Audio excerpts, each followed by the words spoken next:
Si è fatta attendere un po', ma alla fine eccola qua, la Seat Ateca, il primo SUV della casa di Martorelle. Iniziamo a vedere un po' come è fatto fuori, perché questa Sport Utility punta molto forte sul design, che vediamo è figlio della Seat Leon. Gli stilisti spagnoli devono aver capito che questo stile affilato, così tagliente e sportivo piace ai clienti, perché Leon dopo tutto è stato un grande successo, e quindi l'hanno replicato direi fedelmente anche su Ateca, e lo vediamo subito dal frontale, che ha questi fari bellissimi full LED, anche se sono optional, e una mascherina in questo caso lucida, veramente elegante, mi piace, è ben fatta. Il logo Seat nasconde il radar del cruise control attivo. L'unica cosa che non mi convince tanto sono queste prese d'aria finte, vedete, sono piene. Per il resto c'è aria da SUV, perché vediamo questa parte bassa rinforzata con queste protezioni sotto scocca in plastica, e un'altezza da terra che non è male,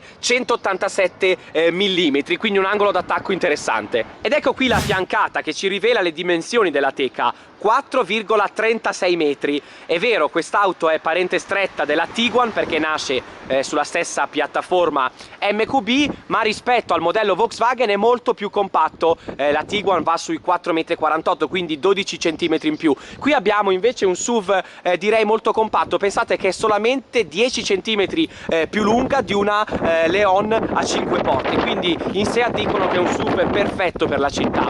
Come tutti i SUV c'è più spazio nei passaruota, e qui abbiamo cerchi in lega bicolore da 19 pollici, ci piacciono, sono molto belli, ma attenzione, perché poi quando andate dal gommista a cambiare un treno da 19 potrebbero essere dolori. C'è una bella cromatura tutto intorno, e ci spostiamo dietro. Ben riuscito a mio parere anche il posteriore, belli i fari sempre a LED molto taglienti, anche qui protezioni sotto scocca in stile SUV, ve le faccio vedere, e un doppio terminale di scarico laterale, direi realizzato con cura. Ma già che siamo qui vi faccio vedere com'è il bagagliaio.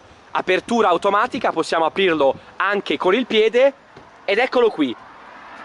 Un vano direi ben realizzato, con 510 litri di capacità. Noi adesso abbiamo messo i nostri zaini e le nostre valigie, direi valori nella norma. Attenzione che se scegliete la trazione integrale la capacità del vano scende a 485 litri. Bella però la possibilità di avere questa leva che abbatte automaticamente il divanetto posteriore, quindi molto comodo se avete tanto da caricare. Attenzione però che rimane questo gradino, e un piccolo gradino lo troviamo anche qui all'ingresso. Ora però vi portiamo all'interno per vedere come è fatto l'abitacolo. Siamo a bordo di questo SUV spagnolo. Dico spagnolo perché lo è veramente, nel senso che è stato progettato interamente qui a Barcellona, anche se poi viene costruito in una fabbrica Skoda dove viene fatta la Superb nell'est Europa. Qualcuno l'avrà già notato: se fuori i richiami alla Leon erano evidenti, lo sono ancora di più dentro, perché vedete che la plancia è praticamente identica. Al centro troviamo il display del sistema multimediale, 8 pollici touch, funziona abbastanza bene, anche Apple CarPlay e le funzioni Mirror Link, quindi direi che siamo al passo coi tempi. Qui abbiamo la solita plancetta del clima tipica proprio dei modelli del gruppo Volkswagen, direi identica, e anche la strumentazione è prelevata direi brutalmente dalla Leon, nel senso che abbiamo i due strumenti analogici, al centro il computerino di bordo con tutte le informazioni del caso. Bello il volante, forse ha la corona un po' poco spessa per i miei gusti, ma anche sulla Leon avevo notato questo particolare, mentre i comandi sono ben disposti, non sono troppi e sono ben studiati. Qui al centro troviamo il tunnel, mi sembra molto ben ordinato, la leva di selezione del cambio automatico DSG, e poi guardate la manopola per selezionare diverse modalità di guida. Vi voglio far vedere però anche questo vano portaoggetti, non solo perché è molto ampio, ma perché nasconde la ricarica wireless per smartphone. Basta appoggiare qui il telefono e la batteria inizierà a ricaricarsi senza fili. Poi due prese USB, quella per il cavetto, e parliamo un po' dei materiali. Sono tutti di buona qualità, vedete c'è tantissima plastica, però è una plastica piacevole al tatto e anche alla vista. Anche questa della plancia, vedete, è morbida. La plastica dura è riservata solo a queste zone più lontane dagli sguardi, e anche il pannello porta, guardate, tutto sommato è realizzato bene, è vero, sono materiali piuttosto semplici ma che danno un tocco di raffinatezza, perché abbiamo un po' di stoffa, qui un po' di plastica e questa finitura lucida, quindi tanta concretezza in questa Seat ma anche tanta qualità negli assemblaggi. E poi guardate, i sedili sono veramente spettacolari, questi della nostra versione ovviamente top di gamma, tessuto e alcantara, non sono solo belli da vedere, ma vi assicuro che sono anche veramente comodi, un po' sagomati alla tedesca, quindi con il cuscino molto piatto, ma comodi, veramente anche ampi nello schienale, anche per i lunghi viaggi. Un'altra chicca di questo abitacolo è il pack luci, che permette di avere diverse luci di ambiente all'interno, le potete scegliere dal sistema multimediale, e poi appunto il logo proiettato per terra dagli specchietti retrovisori che vi accoglie ogni volta che salite a bordo. Ora però voglio portarvi dietro a vedere quanto spazio c'è. La vera sorpresa della teca infatti la troviamo sedendoci dietro, ed è lo spazio, un'abitabilità ragazzi secondo me eccezionale. Abbiamo un passo abbondante di 2,6 metri che ha permesso di ottenere un'abitabilità grandiosa dietro. Guardate, se davanti guida una persona della mia altezza, quanto spazio ho, veramente infinito, tantissimo. Se invece guida qualcuno di molto alto, comunque c'è spazio, e anche per la testa, ovviamente i SUV in questo sono dei maestri, lasciano tantissimo spazio anche per le persone più alte. Abbiamo poi bocchette di ventilazione dedicata a chi sta dietro, quindi ci siamo, non ci sono i controlli, ma comunque in questo segmento va bene così. E poi stesso discorso per i materiali che abbiamo fatto davanti, molto belle le sellerie, mi piacciono davvero tanto, tanta concretezza ma anche assemblaggi rigorosi qui nel pannello porta. Adesso però è arrivato il momento di andare a guidare e vedere come se la cava questa Ateca sulle strade di tutti i giorni. Ed eccoci al volante della nostra Ateca. Io sto guidando il 2000 TDI da 190 cavalli, quindi il top di gamma, è un 4 cilindri diesel che conosciamo bene, è solo un po' rumoroso e forse un po' ruvidino nelle ripartenze. Poi però quando si inizia a prendere velocità, noi per esempio adesso siamo in autostrada, diventa abbastanza silenzioso e scompare sotto il rumore di rotolamento degli pneumatici. A proposito, si viaggia abbastanza bene su questa Ateca perché l'insonorizzazione è ben fatta.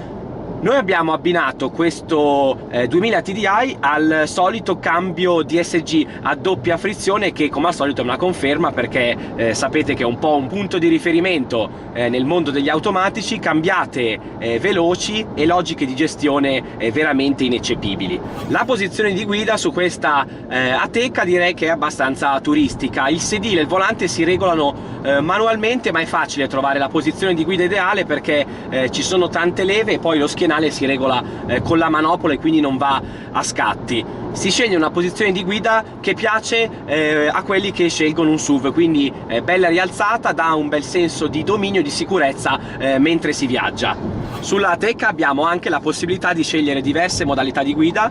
Qui da questo selettore sul tunnel abbiamo normal, sport, eco, individual. Ovviamente in base alla modalità scelta abbiamo più carico o meno sullo sterzo e logiche di gestione diverse per quanto riguarda il cambio automatico e l'erogazione del motore. Devo dire che questa Ateca, nonostante la maggiore altezza alla terra, abbiamo un baricentro più alto, si guida bene anche in normal. Il carico sullo sterzo ovviamente non è eccessivo, ma è abbastanza preciso. Ovviamente rispetto alla Leon o comunque a una vettura hatchback tradizionale ho un attimo di esitazione in più in inserimento di curva, e ci mancherebbe che non fosse così, però poi grazie anche forse alla gommatura generosa da 19 pollici questa Ateca trova subito l'appoggio e si dimostra sincera e comunque sicura in curva anche quando si alza un po' il ritmo. Come avrete notato non ho parlato però di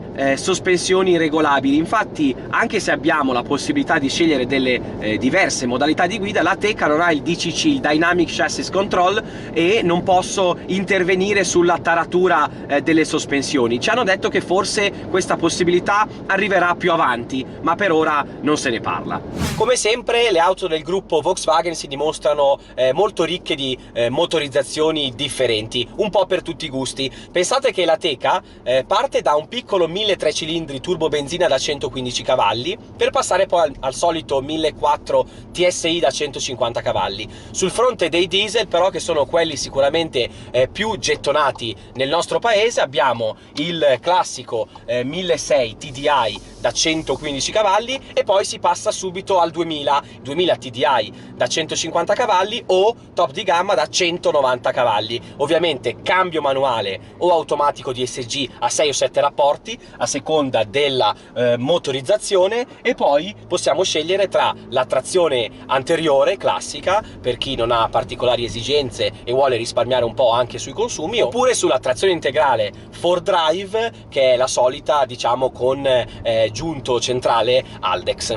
Ci lamentiamo sempre poi del fatto che i SUV in realtà non sono veri fuoristrada, ed è vero, gli sport utility nascono più che altro per viaggiare in autostrada e per muoversi in città. Questa Ateca però può contare su una luce libera a terra di 187 mm, che non è male, quindi un angolo d'attacco già interessante, e poi con la trazione integrale 4Drive abbiamo anche la possibilità di avere due modalità di guida in più, quella per il fuoristrada e quella per la neve, che settano la ripartizione della motricità tra gli assi e tutta l'elettronica in modo da ottimizzare la motricità appunto in situazioni difficili e su fondi scivolosi. Noi l'abbiamo provata in prima persona, guardate qui un po' cosa abbiamo fatto fare a questa Ateca.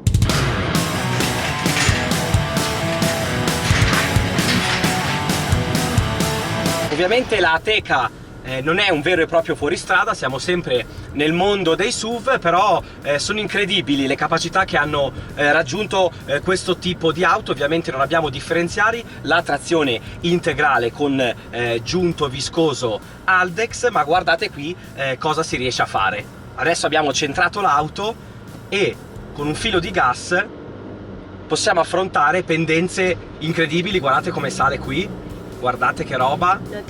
Adesso attiviamo l'Hill Descent Control e quindi affronteremo questa pendenza molto spinta senza usare il piede. Praticamente la macchina frena in maniera completamente automatica e quindi questo semplifica molto la vita in off-road. Guardate, adesso lascio il freno, via. Vedete, questa gamba non sta frenando, ma la nostra Ateca fa tutto completamente da sola. Comoda la vita così in off-road. Ora invece affrontiamo una pendenza laterale abbastanza spinta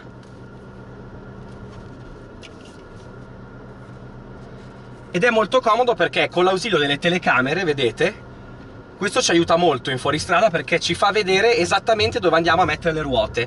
Non abbiamo veri e propri differenziali, ma abbiamo il differenziale elettronico, cioè eccoci qui, avevamo una bella ruota in volo. Non abbiamo veri e propri differenziali, vi dicevo, ma abbiamo un differenziale elettronico, cioè quando sento una ruota che non ha più presa agisce sui freni e in questo modo diamo trazione alla ruota che ne ha più bisogno. Stesso discorso qui. Questo è quello che invece in fuoristrada chiamano twist. Vedete, adesso abbiamo una ruota alzata, ma la Teca non batte ciglio e pian pianino scende. Incredibile cosa riescono a fare queste auto oggi.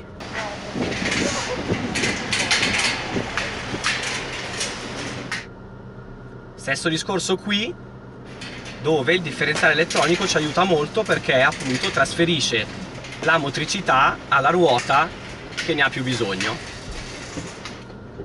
Quindi anche in situazioni di scarsa aderenza la Teca ci tira fuori dai guai. Quest'auto nasce sul pianale MQB, il pianale modulare del gruppo Volkswagen, e infatti è una parente strettissima della Volkswagen Tiguan. Il fatto di aver usato questa architettura ha permesso di avere una dinamica di guida abbastanza convincente, nonostante il baricentro alto tipico di un SUV, ma anche tutta una serie di tecnologie di assistenza alla guida di ultima generazione. La Ateca infatti non ha soltanto il cruise control attivo, comodissimo in autostrada perché l'auto frena e accelera automaticamente una volta impostata una determinata velocità, ma abbiamo anche il Traffic Jam Assist, e questo vuol dire che l'Ateca in coda si aggancia al veicolo che precede e lo segue in fasi di stop and go, quindi accelera e frena da sola. Attenzione però che non sterza come invece su altre applicazioni più ricche del gruppo Volkswagen. È comunque però un bel aiuto in situazioni di traffico molto intenso. Per quanto riguarda i consumi, nel nostro breve test di primo contatto abbiamo rilevato dati intorno ai 7,5 litri ogni 100 km senza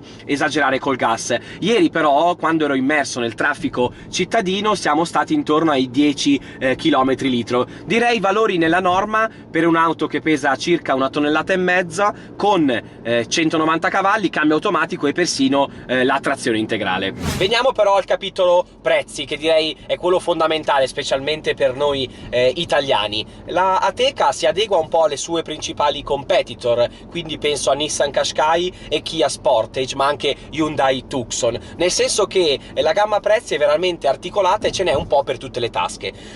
Si parte infatti da 20.850 euro per la versione spinta dal piccolo 1.3 cilindri turbo benzina da 115 cavalli, ma si sale poi fino ai 36.000 euro circa della versione top di gamma che sto guidando io adesso. Il tempo a nostra disposizione è finito, ma spero come al solito di essere già riuscito a darvi almeno una prima panoramica di questa SUV compatta. Ora non mi resta che salutarvi, ciao ragazzi e alla prossima auto!